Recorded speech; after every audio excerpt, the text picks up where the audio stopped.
তো গাইস আজকে চলে আসলাম জামালপুর জেলা ডোয়াইল কেন্দুয়া। তো এখানে চলে আসলাম মুসুদ্দি আপনার সান্দারবাড়ি ঘাট। তো ওখানে বট গাছ দেখতে আসলাম। তো কোন ভাই কিছু বলেন। আমরা আসলাম ডয়েলের এক সাইড হলো এটাকে কিন্তু সান্দারবাড়ি ঘাট বলে। আর এই এই যে স্থানটা দেখতে পাচ্ছেন এটা কিন্তু ডয়েলের মধ্যে পড়ছে।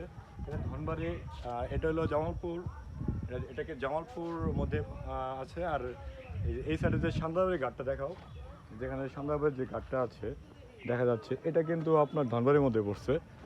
আর সবথেকে মজার একটা ব্যাপার হলো এখানে পরিবেশটা অনেক সুন্দর।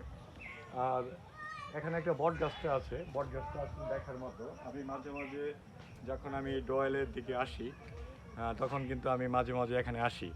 এখানে আসলে এখানে দাঁড়ালে মনটা অটোমেটিক ফ্রেশ হয়ে যায়। মন যখন খারাপ থাকবে তখন প্রকৃতির সাথেই মিশে যেতে হয়। আর ঠিক সেই কাজটা আমি এখানে করার জন্য আসছি। আর এখানে প্রকৃতি ভিউ অনেক সুন্দর। আর মিলন খুব ভালো ভালো ভিডিও করে, মিলনের ভিডিওগুলো দেখবেন, সবাইকে সাপোর্ট করবেন।